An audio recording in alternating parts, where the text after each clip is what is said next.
Apology. The apology professes to be a record of the actual speech that Socrates delivered in his own defense of the trial. This makes the question of historicity more acute than in the dialogues in which the conversations themselves are mostly fictional, and the question of historical is concerned only with how far the theories that Socrates is represented as expressing were those of the historical Socrates here. However, we are dealing with a speech that Socrates made as a matter of history. How far is Plato's account accurate?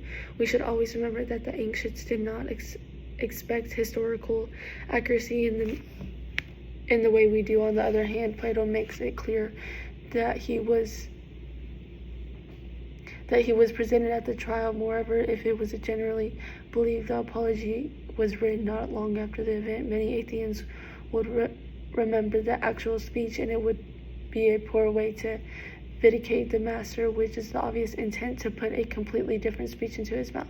Some liberties could no doubt be allowed, but the main arguments and the general tone of the defense must surely be faithful to the original. The beauty of language and style is certainly Plato's, but this serene spiritual and more beauty of character belongs to Socrates. It is a powerful combination. Athenian juries were very large. In this case, 501, they combined the duties of the jury and judge as we know them both by convicting and sentencing. Obviously, it would have been virtually impossible for so large a body to discuss various penalties and decide on one.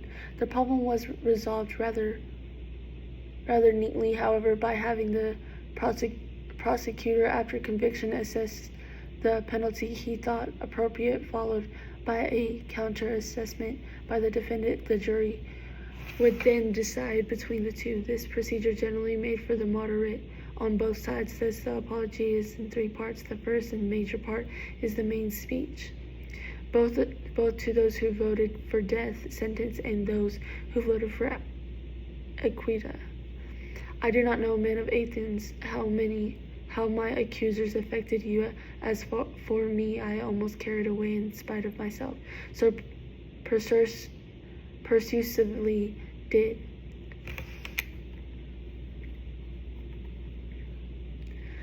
They speak, and yet hardly anything of what they said is true. Of the many lies they told, one in particular surprised me, namely that you should be careful not to be deceived by an accomplished speaker like me, that they were not ashamed to be immediately proved wrong by the fact that when I show myself not to be accomplished speaker at all, that I thought was most shameless on their part, unless indeed they call an accomplished speaker the man who speaks the truth. If they mean that, I would agree that I am an orator, but not after their manner, for indeed, as I say, practically nothing they said was true. From me you will hear the whole truth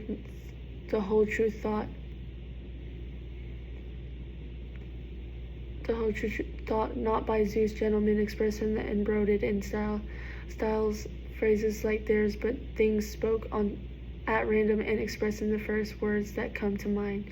For I put my trust in the justice of what I say, and let none of you expect anything else. It would not be fitting at my age, as it might be for a young man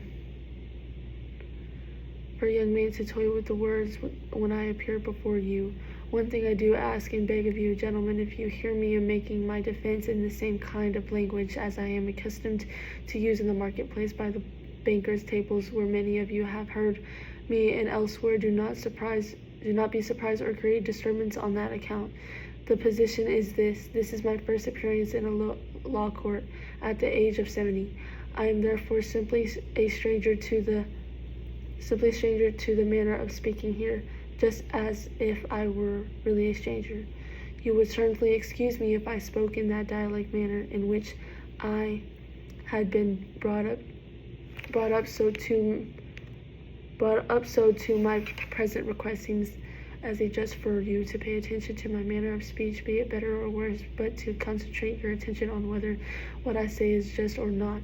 For the excellence of a judge lies in this, as as that of a speaker lies in the telling the truth.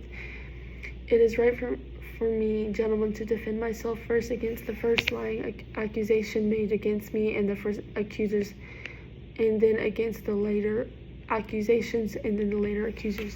There have been many who have accused me to you for many years now, and none of the accusations are true. These are fear much more than I fear Athens.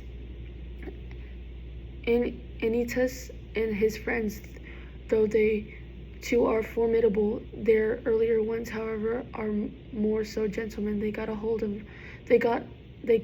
of most of you from childhood, persuaded you and accused me quite falsely, saying that there is a man called Socrates, a wise man, a student of all things in the sky and below the earth, who makes the worst argument the stronger.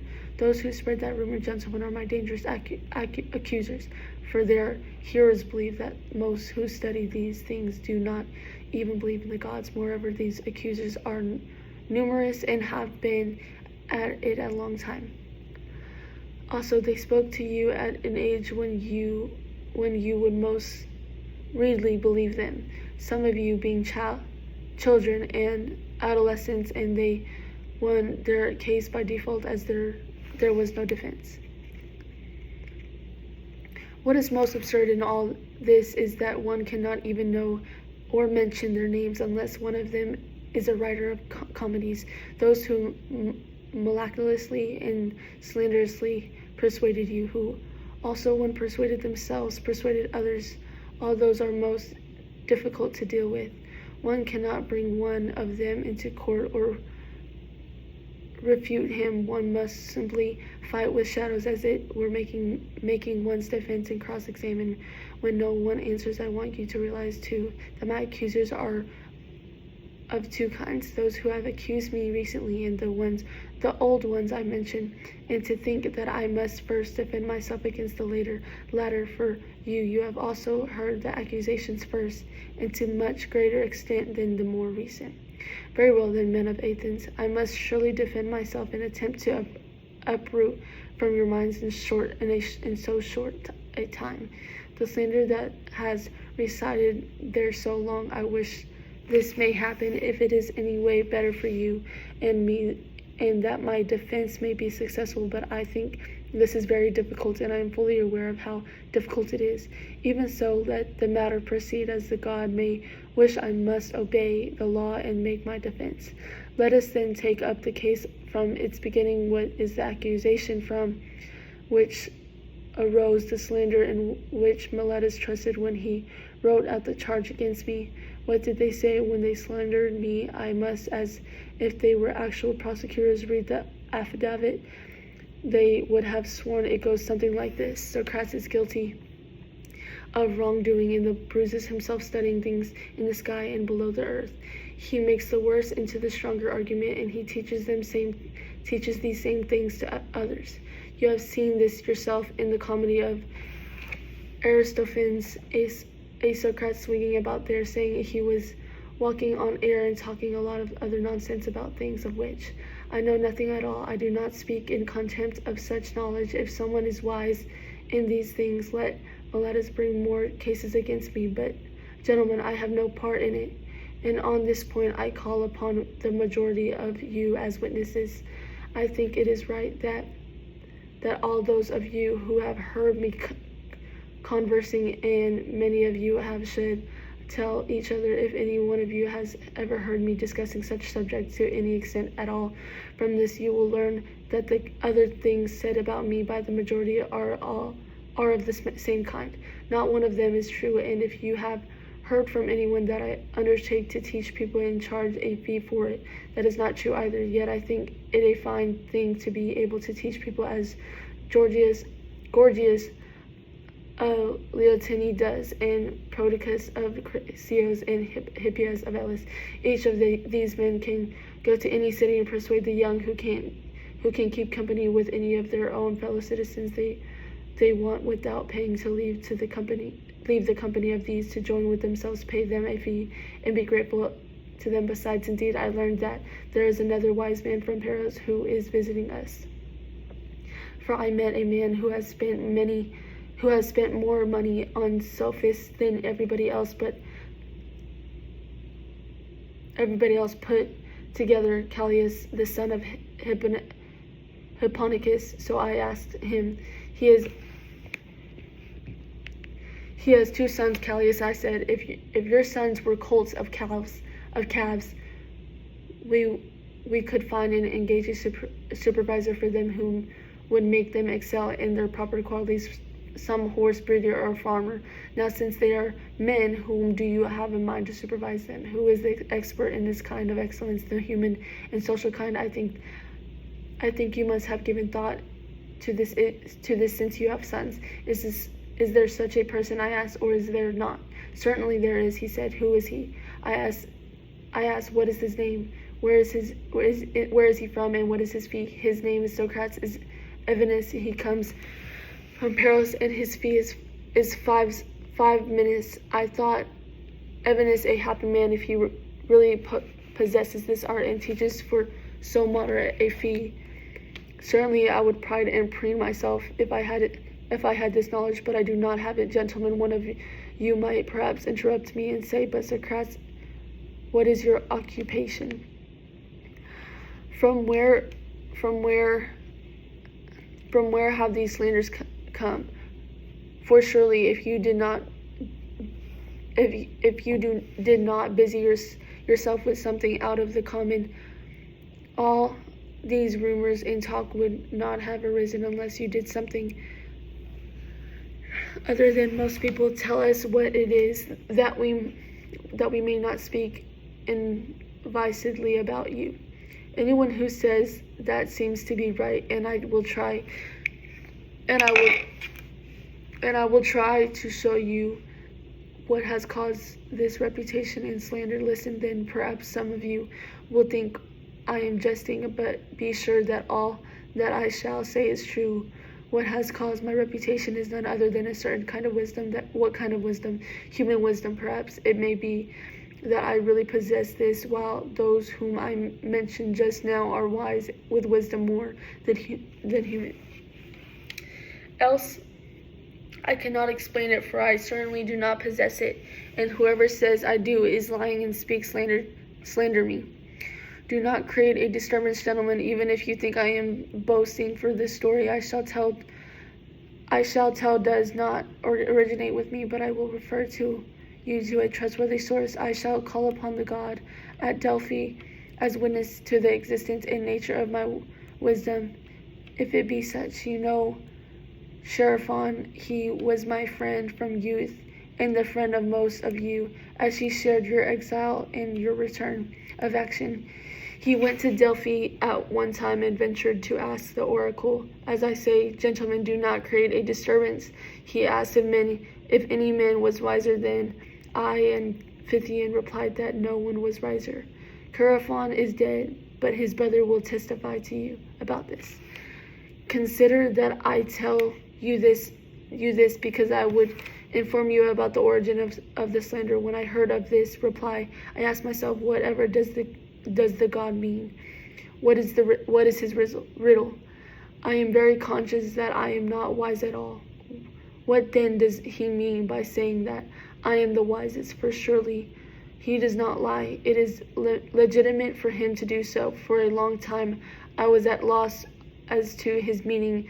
Then I very reluctantly turned to some such investigation as this. I went to one of those reputed wise, thinking that there, if anything, I could refute the oracle and say to it, this man is wiser than I, but you said I was. Then when I examined this man, there is no need for me to tell you his name. He was one of the public men.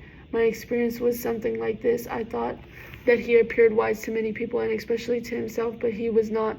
I then tried to show him that he thought himself wise, but that he was not. As a result, he came to dislike me, and so did many of the bystanders. So I withdrew and thought to myself, I am wiser than this man. It is likely that neither of us knows anything worthwhile, but he thinks he knows something when he does not. Whereas when I when I do not know, neither do I think I know. So I am likely to be wiser than I'm likely to be wiser than he to this small extent, that I do not think I know what I do not know. After this I approached another man, one of those thought to be wiser than he, and I thought the same things, and so I came to be disliked both by him and by many others. After that I proceeded systematically. I realized to my sorrow and alarm that I was getting unpopular, but I thought that I must attach the greatest importance to the God's oracle, so I must go to all those who had my reputation for knowledge to examine its meaning, and by the dog men of Athens, for I must tell the truth, I experienced something like this in my investigations in the service of the God. I found that those who had the highest reputation were nearly the most deficient, while those who were thought to be inferior were more knowledgeable. I must give you the account of my journeyings as if they were labors I had undertaken to prove the oracle irrefutable. After the politicians, I went to the poets, the writers of tragedies, and dithyrambics, and the others, intending in their case to catch myself being more ignorant than they. So I took up the poems with which they seemed to have taken most trouble, and asked them what they meant, in order that I might at the same time learn something from them. I am ashamed to tell you the truth, gentlemen, but I must almost all the bystanders might have explained the poems better than their authors could. I soon realized that poets do not compose their poems with knowledge, but by some inborn talent and by inspiration.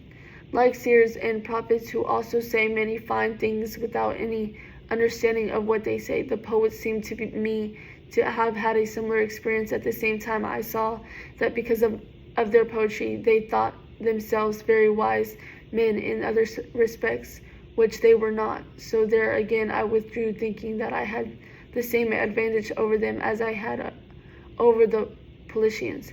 Finally I went to the craftsmen, for I was conscious of knowing practically nothing, and I knew that I would find that they had knowledge of many fine things. In this I was not mistaken. They knew things I did not know, and to that extent they were wiser than I. But men of Athens, the good craftsmen, seemed to me have the same fault as the poets, which of them, because of the success at his craft, thought himself very wise in other most important pursuits. In this error of theirs overshadowed the wisdom they had, so that I asked myself on behalf of the oracle whether I should prefer to be as I am, with neither their wisdom nor their ignorance, or to have both. The answer I gave myself in the oracle was that it was my advantage to be as I am. As a result of this investigation, men of Athens, I acquired much unpopularity of a kind that is hard to deal with and is heavily burdened. Many slanders came from the people, and a reputation for wisdom, for in each case the bystander thought that I myself possessed the wisdom that I proved that my intellector did not have. What is probable, gentlemen, is that in fact the God is wise, and that his oracular response meant that human wisdom is worth little or nothing, and that when he says, "This man Socrates," he is using my name as an example, as if he said, "This man among you mortals is wisest, who, like Socrates, understand that his wisdom is worthless." So even though I continued this investigation as God bade me, and I go around seeking out anyone, citizens or strangers, whom I think wise, then if I do not think he is, I come to the assistance of the God and show him that he is not wise. Because of this occupation, I do not have the leisure to engage in public affairs to my extent, nor indeed to look after my own, but I'm in great poverty because of my service to the God. Furthermore, the young men who follow me around of their own free will Those who have most leisure, the sons of the very rich, take pleasure in hearing people question themselves, often imitate me, and try to question others. I think they find an abundance of men who believe they have some knowledge but know little or nothing. The result is that those whom they question are angry, not with themselves, but with me. They say that Socrates is a pesticide fellow who corrupts the young. If one asks them what he does and what he teaches to corrupt them, they are silent, as they do not know. But so as not to appear at a loss, they mention those accusations that are available against all philosophers about things in the sky and things below the earth, about not believing in the gods, and making the worse the stronger argument. They would not want to tell the truth. I'm sure that they have been proved to lay claim to knowledge when they are continually and convincingly talking about me. They have been filling their ears for a long time with vehement slanders against me. From the Meletus attack me, and Anytus and Lycon, Meletus being vexed on behalf of the poets, Anytus and Lycon, Meletus being vexed on behalf. Let this suffice as a defense against the charges of my earlier accusers. After this I shall try to defend myself against Meletus, that good and patriotic man, as he says he is, in my later accusers, as these are a different lot of accusers. Let us again take up their sworn deposition. It goes something like this: Socrates is guilty, corrupting the young, and of not believing in the gods in whom the city believes, but in other new spiritual things, such is their charge. Let us examine it point by point. He says that I am guilty of corrupting the young, but I say that Meletus is guilty of dealing frivolously with serious matters of irresponsibility, bringing people into court, and of professing to be seriously concerned with things about none of which has ever cared, and I shall try to prove that this is so. Come here and tell me, Meletus, surely you consider of the greatest importance that our young men be as good as possible. Indeed I do. Come then, tell these men who improves them. You obviously know, in view of your concern. You say you have discovered the one who corrupts them, namely me. And you bring me here and accuse me to these men. Come, inform these men and tell them who it is who improves them. You see, Meletus, that you are silent and know not what to say. Does this seem shameful to you, or sufficient proof of what I say, that you have not been concerned with any of this? Tell me, my good sir, who improves our young men. The laws, that is not what I am asking, but what person who has knowledge of the laws to begin with? These jurymen, Socrates, how do you mean, Meletus, are you being able to educate the young and improve them? Certainly all of them, or some, but not others, all of them. Think of me, Meletus, that I do not believe that there are any gods. That is what I say. You do not believe me in the gods at all. You cannot be believed, Meletus, even I think by yourself. The man appears to men of Athens highly insolent and uncontrolled.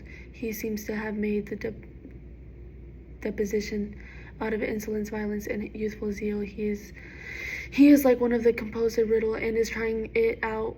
Will the wise Socrates realize that I am jesting and contradicting myself, or shall I deceive him and others? I think that contradicts himself in the affidavit, as if he said Socrates is guilty of not believing in gods, but of believing in gods.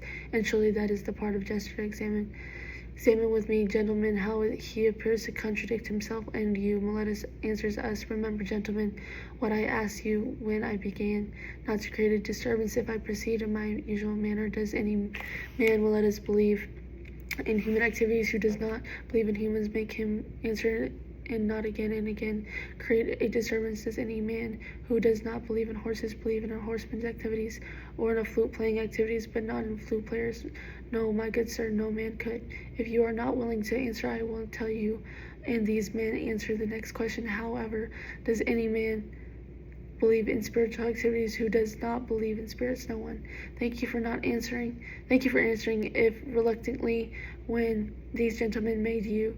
Now you say that I believe in spiritual things and teach about them, whether new or old, but at any rate spiritual things, according to what you say, and to this you have sworn in your deposition. But if I believe in spiritual things, I must quite inevitably believe in spirits. Is that not so? It is indeed. I shall assume that you agree, as you do not answer. Do we not believe spirits to be either gods or the children of gods? Yes or no? Of course. Then since I do believe in spirits, as you admit, if spirits are gods, this is what I mean when I say you speak in riddles and in jest. As you state that I do believe in gods, then I do, since I do, as they are said to be what men would believe children of the gods to exist, but not the gods. That would be just as absurd as to believe the young of horses and asses, namely mules, to exist, but not to believe in the existence of horses and asses. You must have made this deposition, Meletus, either to test us because you were at the loss of find any true wrongdoing of which accuse me. There is no way in which you could persuade anyone of even small intelligence that it is possible for one and the same man to believe in spiritual, but not also in divine things, and then again for the same man to believe neither in spirits, nor in gods, nor in heroes. I do not think, men of Athens, that it requires a prolonged defense to prove that I am not guilty of charges in Meletus' depositions, but this is sufficient. On the other hand, you know what I said earlier is true, that I am very unpopular with many people. This will be my undoing if I am undone, not Meletus or Athens, but the slanders and envy of many people. This has destroyed many other good men, and will, I think, continue to do so. There is no danger that will stop at me. Someone might say, are you not ashamed, Socrates, to have followed the kind of occupation that led to your being now in danger of death? However, I should be right to reply to him, you are wrong, sir. If you think that a man who is any good at all should take into account the risk of death, he should look at this only in his actions, whether what he does is right or wrong, whether he is acting like a good or bad man. According to your view, all the heroes who died at Troy were inferior people, especially the sons of thieves, who was so contemptuous a danger compared with disgrace.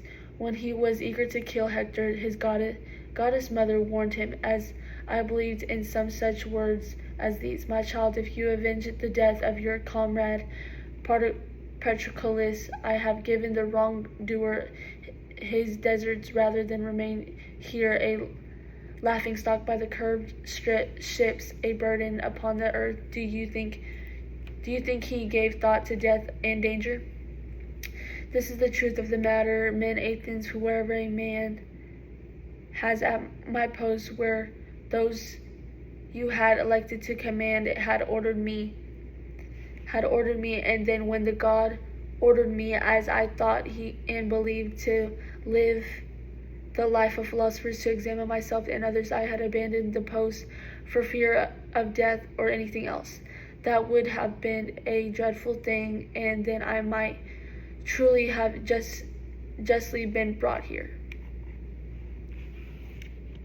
For not believing that there are gods, disobeying the oracle, fearing death, and thinking I was wise when I was not. To fear death, gentlemen, is no other than to think oneself wise when one is not. To think one knows what one does not know. No one knows whether death may not be the greatest of all blessings for a man, yet men fear it is as if they they knew that it is the greatest of evils, and surely it is the most blameworthy ignorance to believe that one knows what one does not know. It is perhaps on this point and in the respect, gentlemen, that I differ from the majority of men, and if I were to claim that I am wiser than anyone in anything, it would be in this, that as I have no adequate knowledge of things in the underworld, so I do not think I do know, however, that this is wicked and shameful to do wrong, to disobey one's superior, be he God or man. I shall never fear to or avoid things of which I do not know, whether they may not be good rather than things that I know. It is who said to you that either I should not have been brought here in the first place, or that I am here. You cannot avoid executing me. For if I should be acquitted, your sons would practice the techniques of Socrates, and I will be thoroughly corrupted if you said to me to this, regardless, Socrates, we do not believe in atheists. And atheists now we acquit you, but only on condition that you spend no more time in this investigation and do not practice philosophy, and if you are caught doing so, you will die.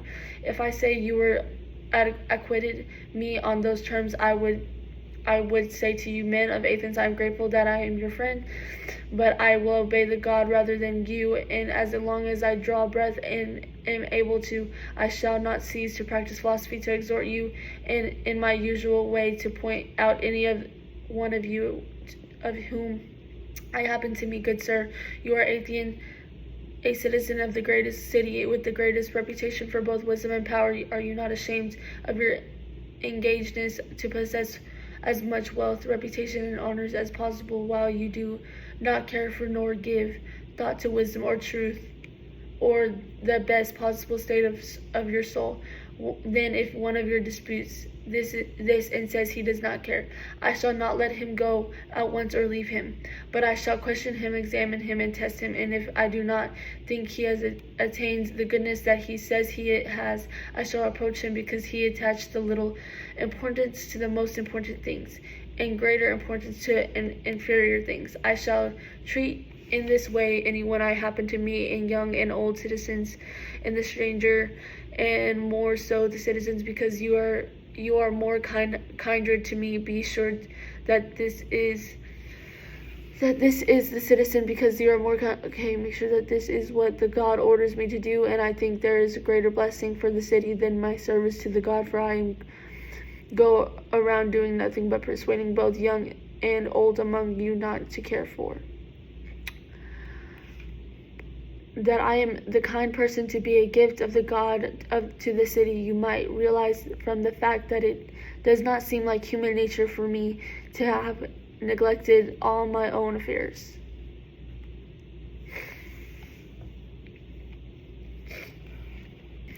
And to have tolerated the neglect now for many years, while I was always concerned with you, approaching each one of them like a father or an elder brother, to persuade you to care for virtue. Now if I profited from this by charging a fee for my advice, there would be some sense to it, but you can see for yourself that for all their shameless accusations, my accusers have not been able to, in their impudence, to bring forward a witness to say that I have ever received a fee or even asked for one. I, on the other hand, have convincing witness that I speak the truth. My poverty, it may seem strange that while I go around and give this advice privately and interfere in private affairs, I do not virtue to go into the assembly and there is advice of the city. You have heard me give the reason for this in many places. I have divine or spiritual sign, which Meletus has ridiculed in his deposition. This began when I was a child. It was a voice, and whenever it speaks, it turns me away from something I am about to do, but it never encourages me to do anything. This is what has prevented me from taking part in public affairs, and I think it was quite right to prevent me. Be sure, men of Athens, that if I had long ago attempted to take part in politics, I should have died long ago, and benefited neither you nor myself. Do not be angry with me for speaking the truth. No man will survive who generally opposes you or any other crowd and prevents the occurrence of many unjust and illegal happenings in the city.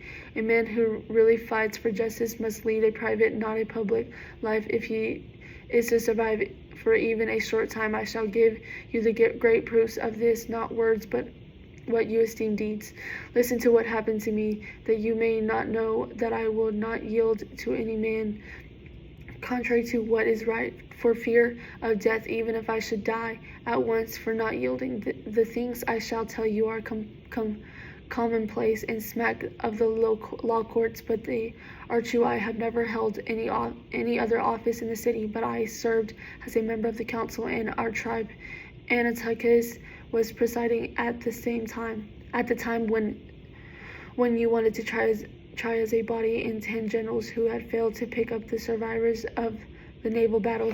This was illegal, as you recognized. Later, I was the only member of the presiding committee to oppose your doing something contrary to the laws, and I voted against it. The orators were ready to prosecute me and take me away, and your shouts were engaging them on. But I thought I should run any risk on the side of law and justice rather than join you for fear of prison or death when you were engaged in an unjust course. This happened when the city was still democracy, when the oligarchy was established. The 30 summoned me to the hall along with 4 others and ordered us to bring Leon from Salamis that he might be executed, then gave many such orders to many people in order to implicate as many as possible in their gifts. Then I showed again, not in the words but in action, that if it were not rather vulgar to say so, death is something I could care less about, but that my whole concern is not to do anything unjust or impitious. Do you think I would have survived all these years if I engaged in public affairs and acting as a good man came to help of justice and considered this the most important thing? Far from it, men of Athens, nor would any other man throughout my life in any public activity I may have engaged in. I am the same man as I am private life. I have never come to an agreement with anyone to act unjustly, neither with anyone else nor with any one of those who they slanderously say are my pupils. I have never been anyone's teacher. If anyone young or old desires to listen to me when I am talking and dealing with my own concerns, I have never begrudged this to anyone, but I do not converse when I receive a fee, and not when I do not. I am equally ready to question the rich and the poor. If anyone is willingly to answer my questions and listen to what I say, and I cannot justly be held reasonable for the good or bad conduct of these people, as I never promised to teach them anything and have not done so. If anyone says that he has learned anything from me, or that he heard anything privately that the others did not hear, be assured that he is not telling the truth. Why they do, some people enjoy spending considerable time in my company. You have heard why, men of Athens, I have told you the whole truth. They enjoy hearing those being questioned who thinks they are wise but are not, and this is the unpleasant to do that has, as I say, been enjoined upon me by the God by means of oracles and dreams, and in every other way that a divine manifestation has ever ordered a man to do anything. This is true, gentlemen, and can easily be established. If I corrupt some young men and I have corrupted others, then surely some of them who have grown older and realize that I gave them bad advice when they were young should now themselves come up here and to accuse me and avenge themselves. If they were unwilling to do so themselves, then some of their kindred, their fathers or brothers or other relations should recall it now. If their family had been harmed by me, I see many of the present here. First, Crito, my contemporary and fellow demesman, the father of Contropilus. Here next, Lysidian Sheltus, father of his seasons. Here also Antiphon. No. I could mention many others, some of them whom surely Miletus should have brought in a witness in his own speech. If he forgot to do so, then let him do it now. I will yield time. If he has anything of the kind to say, you will find quiet. In the contrary, gentlemen, these men are all ready to come to the help of Corrupter, the man who has harmed their kindred, as Meletus and Atheist, and to say now those people who are corrupted might well reason to help me, but the uncorrupted, their king, who are older men, have reasonable to accept the right, the proper one. That they know that Meletus is lying, and I am telling the truth.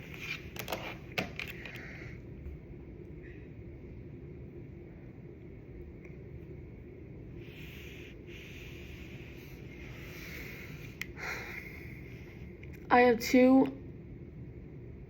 too have household, and in the Homer's phrase, I am not born from oak to rock, but from men, so that I have a family, indeed 30 sons and men of Athens, whom one is an adolescent, while 2 are children.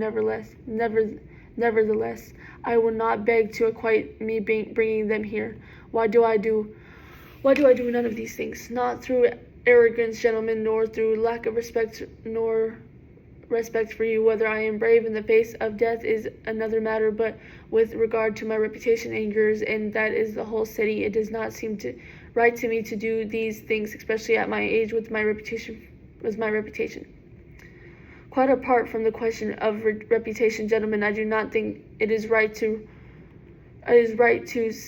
supplicate the jury and to be acquitted because of this, but to teach and persuade them. It is not the purpose of the juryman's office to give justice as a favor to whoever seems good to him, but to judge according to law, and this he has sworn to do.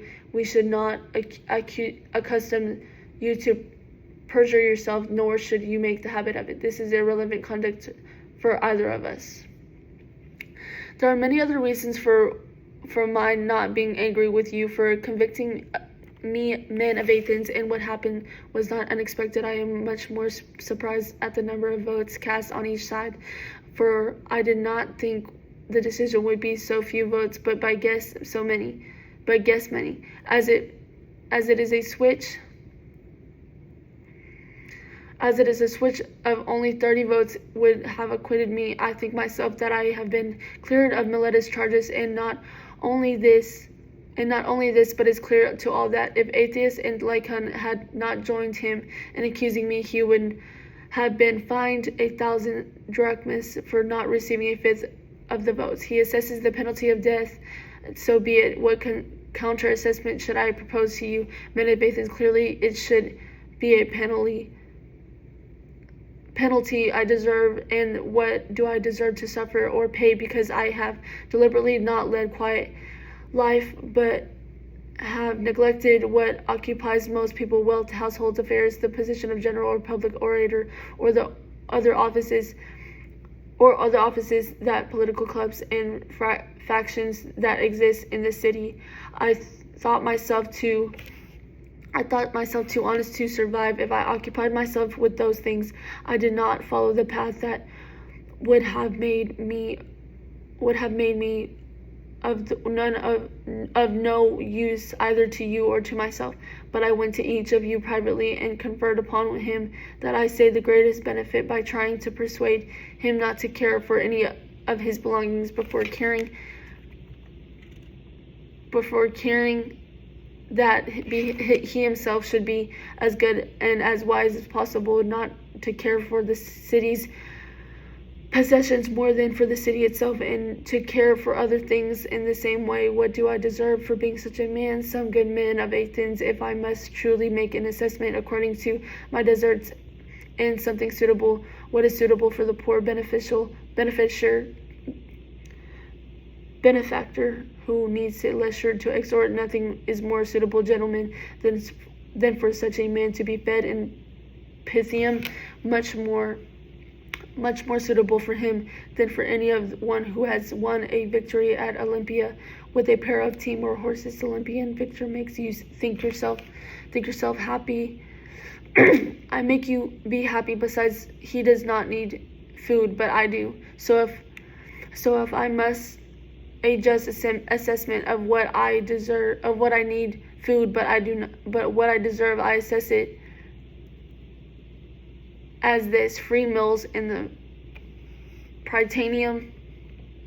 Free meals in the Prytaneum. If anyone arrives in Hades, will have escaped from those who call themselves jurymen here, and will find those true jurymen who are said to sit in the judgment there, Minos and Radamanthus and Aeacus and Tlepolemus and the other demigods who have been upright in their own life. Would that be poor kind of change? Again, what would one of you give to keep company with Olympias and I am willing to die many times if that's true. It would be a wonderful way for me to spend my time whenever Polymedes and any other of the men of old who died through the unjust conviction, to compare my experience with theirs. I think it would be pleasant. Most important, I could spend my time testing and examining people there as I do here, as to who among them is wise and who thinks he is but is not. What would one not give gentlemen of the jury for the opportunity to examine the men who led the great expedition against Troy? Or it would be an extraordinary happiness to talk with them, to keep company with them and examine them. In any case, they would certainly not put one to death for doing so. They are happier there than we are here in other respects, and for the rest of the time they are deathless. If indeed what we are told is true, you too must be good hope as regards death, gentlemen of the jury, and keep this one truth in mind, that good men cannot be harmed either in life or in death, and that his affairs are not neglected by the gods. What has happened to me now has not happened to itself, but it is clear to me that it was better for me to die now, to escape from trouble. That is why my divine sign did not oppose me at any point. So I am certainly not angry with those who convicted me or with my accusers. Of course, that was not their purpose when they accused and convicted me, but they thought they were hurting me, and for this they deserve blame this much. I ask from them, when my sons grow up, avenge yourselves by causing them the same kind of grief that I caused you. If you think they are care for money or anything else more than they care for virtue, or if they think they are somebody when they are nobody, reapproach them as I reapproach you, that they do not care for the right things and think they are worthy when they are not worthy of anything. If you do this, I shall have been justly treated by you, and my sons also. Now the hour to part has come. I go to die, you go to live. Which of us goes to the better lot is known to no one except the God.